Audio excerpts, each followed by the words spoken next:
السلام علیکم ورحمۃ اللہ وبرکاتہ۔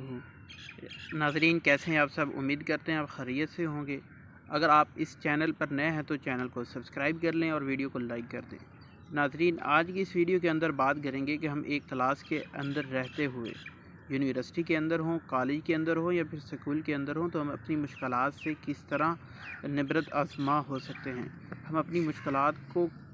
کس طرح کم کر سکتے ہیں، ہم اسٹوڈنٹس آپس میں کس طرح ایک دوسرے کے ساتھ تعلقات کو بنا سکتے ہیں۔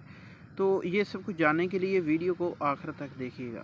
دیکھیں، ایک کلاس کے اندر جب اسٹوڈنٹس نئے آتے ہیں تو ان کے اندر کوئی کدورت، کوئی نفرت، کوئی بغض اور حسد نہیں ہوتا، کیونکہ انہوں نے کبھی اپنی ساتھ زندگی میں ان لوگوں کے ساتھ کچھ ڈیل ہی نہیں کیا ہوتا، چلا ہی نہیں ہوتا۔ لیکن جب انسان آپس میں ایک دوسرے کے ساتھ چلتے ہیں تو باتیں ہوتی رہتی ہیں، معاملات بنتے بھی رہتے ہیں اور بگڑتے بھی رہتے ہیں، حالات میں کچھ تبدیلیاں آتی رہتی ہیں، کیونکہ مختلف طرح کے لوگ ہوتے ہیں، مختلف طرح کی سوچ ہوتی ہے اور مختلف علاقوں سے آئے ہوتے ہیں، تو ان کی کچھ پرابلمس ہوتی ہیں۔ ہر اسٹوڈنٹس کی اپنی ایک نیچر ہوتی ہے، تو اگر پوری کلاس میں تمام لوگ ہی اگر 30 لوگ ہیں اور ان کی نیچر مختلف ہے، تو ہم کس طرح اپنی مشکلات کو کم کر سکتے ہیں۔ دیکھیں، اگر ایک اسٹوڈنٹ سے کچھ اور نظریہ رکھتا ہے، دوسرا اور رکھتا ہے، تو جب کلاس کا اجتماعی معاملہ ہوتا ہے تو اس پر ایک ڈیفیکٹ پڑتا ہے، اور ایک کلاس کے اندر پھر ایک طرح کی مشکل پیدا ہو جاتی ہے۔ جس طرح میں آپ کو اپنی مثال سناتا ہوں کہ ہمارے یونیورسٹی کے اندر آج کل جو معاملات چل رہے ہیں کہ ہر بندہ صرف اپنی انڈیویجول پرابلم پر زور دیتا ہے، اور کلاس کے جو ایک اجتماعی مسائل ہیں وہ پیچھے رہ گئے ہیں۔ تو یہ ایک بہت بڑا مسئلہ ہے، جس کی وجہ سے جو ہے نا ہمارا کوآپریشن بھی کم ہوا، انڈرسٹینڈنگ بھی کم ہوئی اور حالات بھی بگڑے، حالات کو بھی کوئی فائدہ نہیں ہوا۔ تو اس طرح کے معاملات کو سالو کرنے کے لیے ہم کیا کر سکتے ہیں، تو وہی آج اس ویڈیو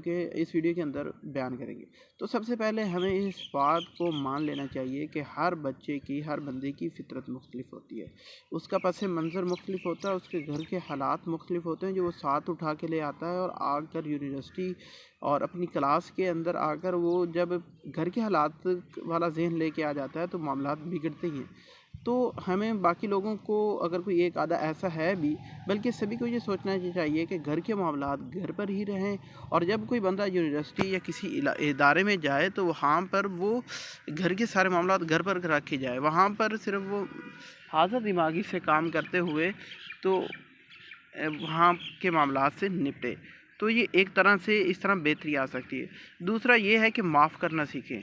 ہم شروع میں تو ایک دوسرے سے محبت کرتے ہیں، پھر ساتھ میں چھوٹی چھوٹی غلطیاں لے کے چلتے رہتے ہیں، تو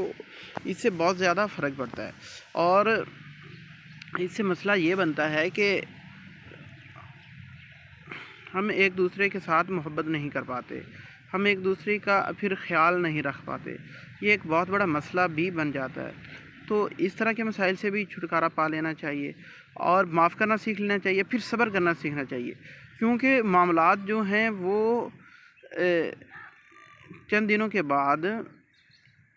ٹھیک ہو جاتے ہیں، لیکن ہم ان کا فوری جواب دینا چاہتے ہیں، اور جب فوراً جواب دیتے ہیں تو پھر ایک وہ غلطی بن جاتی ہے، دوسرا بندہ اپنے ذہن میں رکھ لیتا ہے۔ تو صبر بھی کرنا چاہیے، اور پھر نیکی کا بدلہ نیکی کی تمنا جو ہم رکھ کے بیٹھ جاتے ہیں، ایسا نہیں ہونا چاہیے،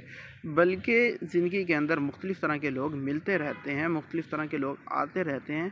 تو کچھ نہ کچھ معاملات میں بگڑاؤ پیدا ہوتا رہتا ہے۔ تو ہمیں اس طرح کی سوچ بھی رکھنی چاہیے کہ